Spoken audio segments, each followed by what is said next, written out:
In order to get them on the tape, I assume you're going to tape the questions and answers, and that might help us a little. Which would you like to handle the whole thing, or you want me to? Why don't you do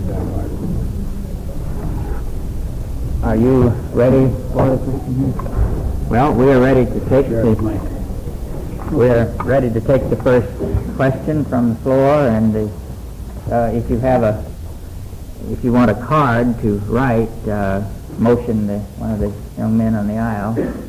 Who'd like to start with a question? Dr. Kalaya? What does the Chinese Communist government do today on the population control? What is the Chinese government doing today on population control? Well, in 1953, after Communist China took her first census and frightened herself when she discovered she had 100 million more Chinese than anyone had ever estimated, she immediately set in motion a rather complex program designed to get the Chinese population to control their birth rate. In fact, they waged a great campaign with great propaganda efforts and with all kinds of things, among other things, even on the billboards of China, demonstrating the need for and the use of methods of regulating family size. But the fact is that despite all their efforts, they failed, because it's not at all clear. This is the $64,000 question on this front.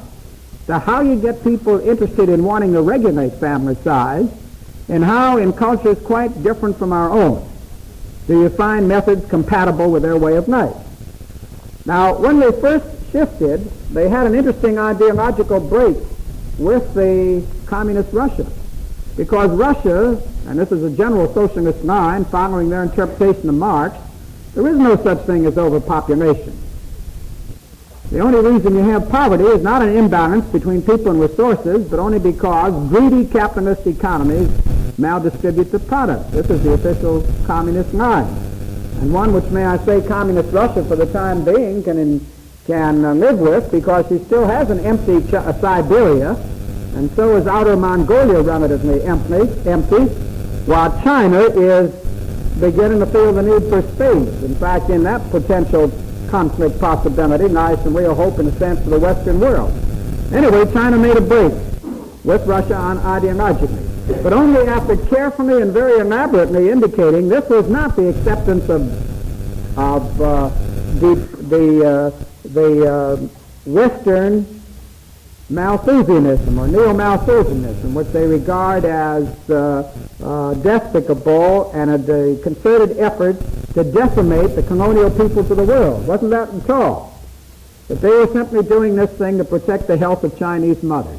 And this was the official explanation, in keeping with what is often found of the remarkable ability of the human mind to rationalize what he does. But with the failure of the campaign, the Chinese have stopped an open campaign. They still let methods such as they are available, but they've gotten no place with it, and in fact have now begun to make pronunciamentos of how important it is for a healthy socialist state to have a big population. And of course this helps explain the attitude of China on some other fronts.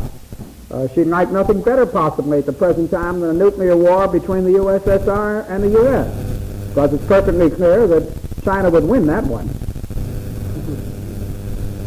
Might just mention that all three of our lecturers to come are, I think, specialists, have specialized knowledge on China.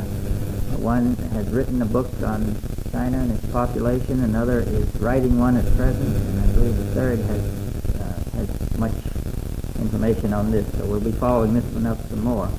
Would someone else like to ask a question from the floor? Dr. Hallman?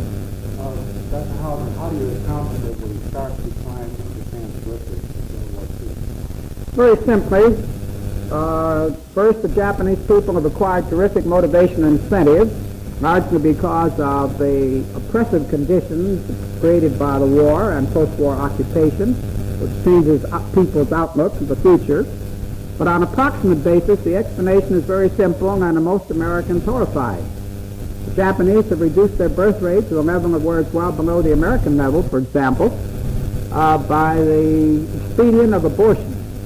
Abortion in clinics that are run under good medical conditions, sanctioned by the government, and at relatively very low rates available to Japanese women. Over half of all conceptions in Japan each year now are aborted, medically aborted, as a method of population control. I might say the Japanese government is not too happy about this and is conducting a number of experiments now in an effort to provide the Japanese people with other methods and get them to adopt other methods. But at the moment, it's still true that their control of fertility is entirely through abortion, or virtually entirely through abortion. May I make a suggestion with reference to the written questions? Will you please write big and plainly? There's not much light up here. Mr. Denbo, would you like to ask your question? Yes, Mr. Hauser.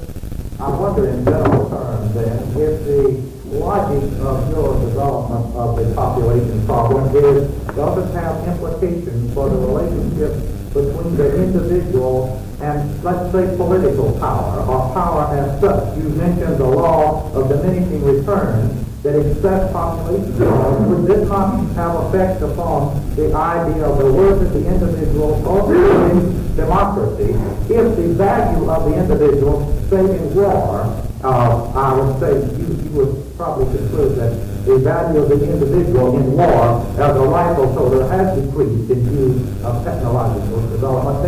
Then are there not dangers for democracy in our traditional terms for the increase of population? Well, let me say that's a complex question, and let me try to touch very briefly on some highlights. First of all, the Organskys, husband and wife, have just published a book called Population and World Power, which bears on your question, and which is worth perusing, but which in my judgment fails at one point to grasp the significance of the hydrogen bomb era. They, I think, overemphasize, and I feel they're really a little naive by saying that the most power will be with those countries with the most people, and they anticipate that the balance of power will shift from the United States to Russia and from Russia to China and India because the population alone. But I think this is a gross underestimate of the fact that people alone do not necessarily represent power. Another aspect of that question is the extent to which the government itself may be involved. An exceedingly interesting book on this was written about 20 years ago, I would judge now, by Gunnar Myrdal, who was called The Population Problem in a Democracy or some such thing. I'm getting too old to remember the names of books. I'm just stuck with remembering what's in them, I think. Any case, Gunnar Myrdal has a fine discussion of the problem of population in a democratic order, which I won't attempt to replicate here, other than to say this, that in the Western world, it seems pretty clear that population does not require governmental interventionism directly, that where you have education, where you have an ability for people to get exposed to the implications and consequences of that which is going on, which is one reason we demographers continue to try to scare people with these enormous things. Where you have that kind of thing, you don't need any government intervention. People with education control their fertility. There's a very high positive correlation between education and fertility control. So that I don't think in the Western countries any kind of interventionism is necessary. Now, in these other countries, India and the underdeveloped world, government is specifically trying to control population growth because they're aware of the implications of this equation. But they're not doing it so far by any methods that, in a sense, impinge government on the decisions of the individual. They're trying to do it by methods which essentially let the people voluntarily adopt methods, by calling their attention, by education, by experimentation. In the case of India, she's actually now offering in South India, Madras, they're offering an actual award to people who qualify after certain ages, and used to be after 4 children, I think it's now after 3 children, to undergo sterilization. And interestingly enough, for those of you that are familiar with the Indian culture, by the droves, the people who are volunteering for the sterilization to receive a relatively small bonus for this are males, because the vasectomy is a much simpler surgical thing, you see, than the scalpectomy, and it's practically just an office operation. So efforts of that kind are being made. But the real point at this moment is I think it's clear that I know of no one that would say the government ought to, in a sense, indicate how many children individual families could have. Although there are extremist eugenicists, particularly, who has in the past proposed at the time of marriage we ought to have a stamp on a marriage certificate saying that in light of your intelligence and income, this is the number of babies the state will permit you to have. Well, this, I think, comes close to being a lunatic fringe approach. I wonder if somebody back there can find the light switch. It may be that you'd like some light under the balcony. I think we better take some of the written questions now. Here's one that takes off from your last comment. While it's true that certain religions are not against Planned Parenthood, they strongly emphasize large families. Is it not now important to promote the idea that having more than 2 or 3 children is sinful? No. Well, as a matter of fact, this is being promoted in many churches. Since the Lambeth Conference, in which Protestantism in general has changed its position, the position is not only that methods of regulating family size now in vogue are not to be opposed, but to the positive position that such methods of regulating family size are Christian obligations. Read this book by Fagney on the population explosion and Christian responsibility, in which he traces the development of this position. Now, in the Roman Catholic Church, may I say that this is a position on which there's a great split. There's complete unanimity, let me make this clear, in the Roman Catholic Church, in opposition to what they call artificial methods of regulating family size, which they interpret as inconsistent with the will of God. There's complete unanimity on that. But there's a split within the church among those who say that the more children you have, the more you've got evidence that God is with you and God will provide, and those who are emphasizing responsible parenthood. Do not have more children than what you responsibly can raise as good citizens of this community. There is a split within the church on that position. Now, the one final observation. The position of a church and what is actually done by people does not often or always coincide. I think we're aware that there are very many, some part of our population, I won't hazard an estimate of how many, are Sunday Christians. Now, it turns out that you get a similar disparity between the position of the church and what people actually do.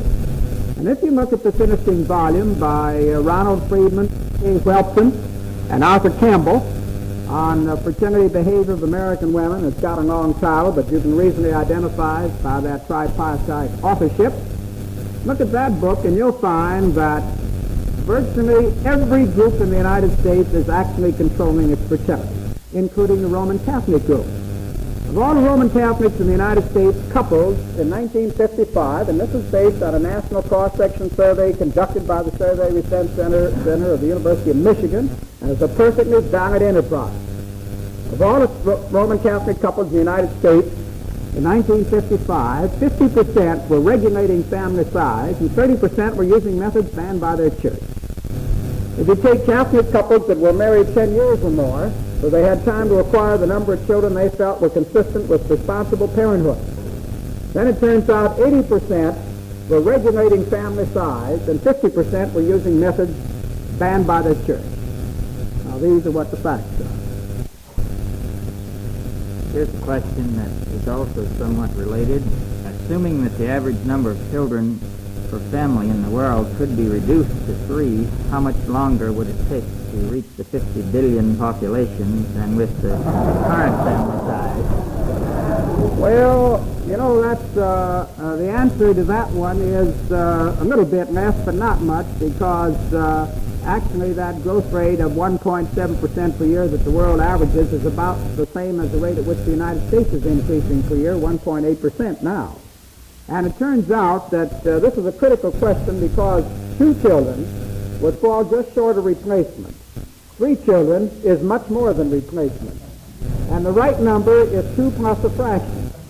But then you may have to devise some kind of lottery to decide who gets the fraction. This question says that you seem to be minimizing the importance of increasing the rate of technological development. Will not this offset some of your concern? The answer to that is, in the long run, absolutely not.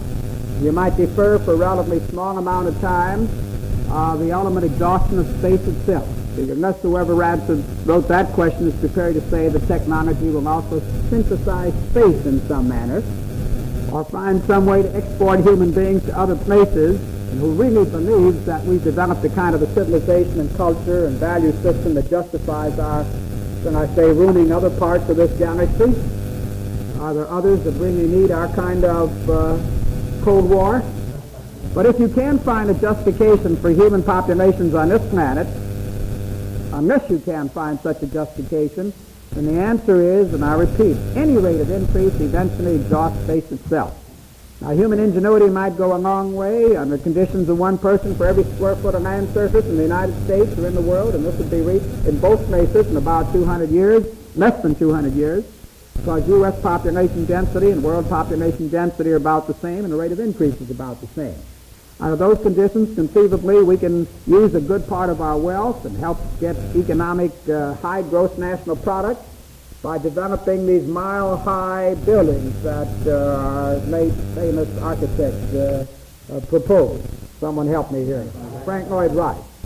Now, we could build a whole world that way and support a lot more people, and maybe we can have some kind of a lottery to figure out whose turn it'll be to get down to terra firma once in 20 years, or whatever the ratio. But what you exhaust is space itself, and in the long run. And in the short run, there's nothing in terms of technological development that I've seen yet, or that any responsible scholar I know that has seen yet, that can make the picture for the underdeveloped land areas of this world in Latin America and Africa and Asia turn out to be a rosy picture.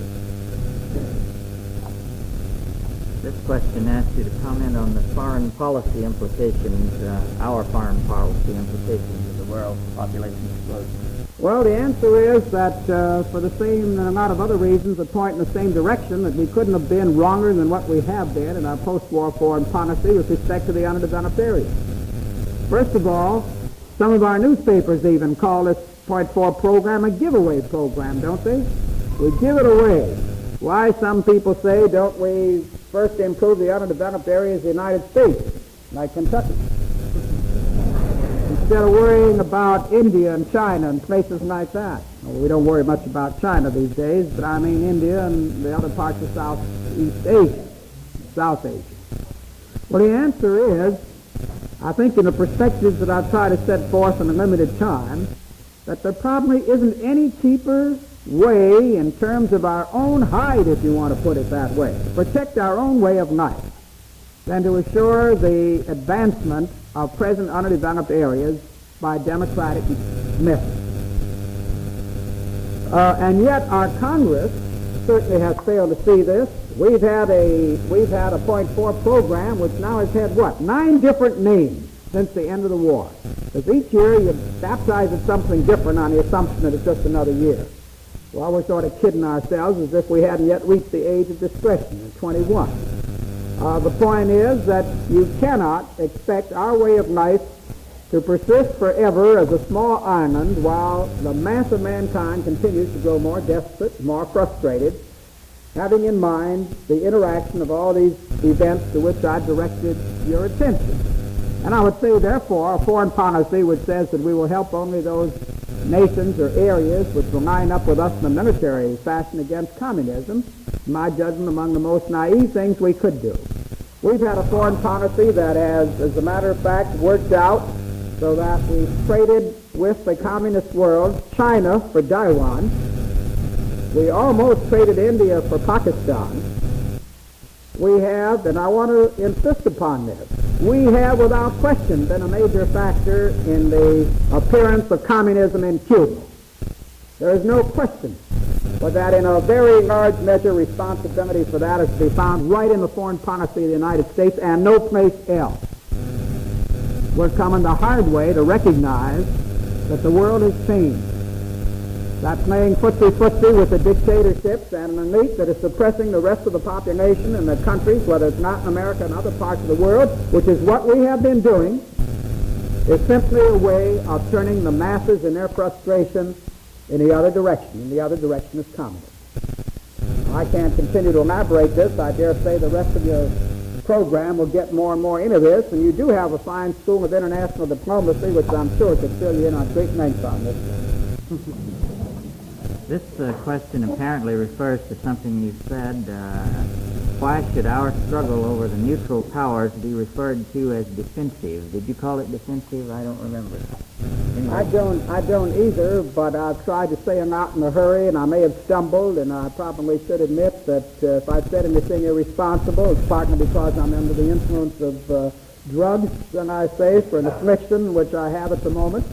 But I didn't say defensive. I said both sides, naming by this the communist world and the free world, are aiming an offensive at the neutral and uncommitted nations in an effort to win their allegiance and to get them to accept either the free world or communist or socialist way of life. It's an offensive that both sides are aiming at the uncommitted world. And maybe that's where I may have been misunderstood. I think we must stop soon, but let's try to handle 2 or 3 other questions. It just occurs to me that no effort has been made to get questions in the balcony, so I'm going to give a chance to somebody in the balcony if we can hear. Now, it'll be a real highbrow question. You had your question?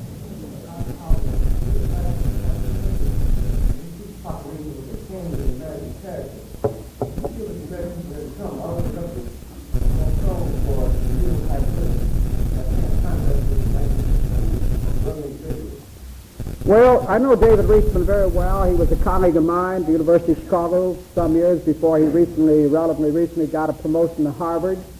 I regard the lonely crowd from which you just quoted a very fine example of good nonfiction writing that by no stretch of anybody's imagination should be confused with a finding of science. That the most ridiculous part of that book is just in the part which you quoted, in which some attempt is made on a purely speculative, completely non-empirical basis to relate personality type to each of these 3 forms of population dynamics. And we've now actually gotten some stories of demographic transition which create about 7 different stages of population dynamics, which means poor David must invent, at least 4 other personality types. Now, I'm not going to say any more than to say that I think I've made my position clear. I think that stuff's utter nonsense. But that doesn't mean it doesn't sell well, and I recommend it to everybody as very fine nonfiction writing, but don't confuse it with fact or science. You say each power group has 1/3 of the world's population. Isn't it possible that the free world, using birth control, might control itself out of the picture to military potential? Well, no. I'll tell you what, first of all, there are some people, and I've seen quotations of this in newspapers, including one not so long ago by a Roman Catholic priest, suggesting just this, that we must breed and outbreed the enemy. Well, as of 1950, approximately, the Chinese had something like 685 million, and the Russians had something at that time of around, their latest census will use that figure, 214 million, and the total population, therefore, was about 899 million, something short of 900 million. As of about the same date, Europe has a population of approximately, round numbers, 450 million, and North America, population, if we take the most recent census, 2 combined with Canada, something, let's say, like 195 million, which gives us around 645 million. Now, by the year 2000, actually, what's in prospect here is an increase of population to a level of 1.7 billion for China and 400 million for the USSR and 2.1 billion total. And what's in prospect here with the projections of the United Nations is a total that's still less than 1 billion. Now, anybody that thinks we can outbreed the Chinese and Russians combined, let me say, is in for an awful lot more activity than what he ever imagined. This is a hope. Moreover, I think I want to emphasize this, that all you could do in a breeding race is perhaps simply bring our own level of living down to the same miserable level of living which now they enjoy. This is not the way out. And this kind of size and population is not going to be the difference in strength. I would say there may be some advantages to this way of dealing with communist threat, but they would be certainly short-run advantages. Didn't plan it this way, but this question ties right in. They want to know what kind of a breeder you are. Are you married? Are you? How many children do you have? Well, as a matter of Let fact, me read it a little better. Are you married? If so, have you any children? And if so, how many? let me say that's almost an unnecessary question because this is a matter of published fact. Who's who, for example, etc. The answer is I am married. I have 2 children. I have, in a sense, conformed with my conception of the number of mankind that ought to fit into this universe and galaxy. Well, shall we take 1 or 2 more? I think we All right must with stop me. back here. We think it should, and so how soon will American political life be affected, for instance, the birth control and respect for foreign aid? Will American political life be affected by birth control with respect to foreign aid, and should it? Well, let me say this. First of all, it's perfectly clear to anyone that looks at this question and understands the equation I had on this board before about the relationship between population and output and level and living, that to continue to pour funds into direct economic aid and completely ignoring the population element in that equation is, I would say, in outright and forthright terms, some form of idiocy. But this does not mean that this is not now the official policy of the United States government. It does mean, however, that problems are complex, and it may well be that what is missing ought to be done through private initiative. This is the belief, for example, of a group including General Draper, who has in the current issue of Look magazine, as a sequel to what I wrote about America's cost for population growth, talked about the world problem. And he and others have organized, General Draper wrote the Draper Report, Committee, World Population Emergency Committee, which is attempting to raise private capital and support for helping answer the kind of questions that Prime Minister Nehru and President Ayub Khan are actually raising. Now, whether or not this will be adequate, we don't know. But I want to call your attention to this. The United States government is very definitely right in the middle of this business. It is probably the most efficient exporter of death control in the world. The U.S. Public Health Service, directly and in cooperation with the World Health Organization, are just doing remarkable things in decreasing the death rates of all parts of this globe. And I would say to assume that you can continue to help decrease the death rate and ignore the other side of the equation, well, let me stop here where I started, is obviously a form of complete idiocy. I think we must not impose on you anymore. Do you wish to have a final word on any subject, or was that the final word? Well, my only word would be I apologize for taking so much time already. Well, we thank you very much.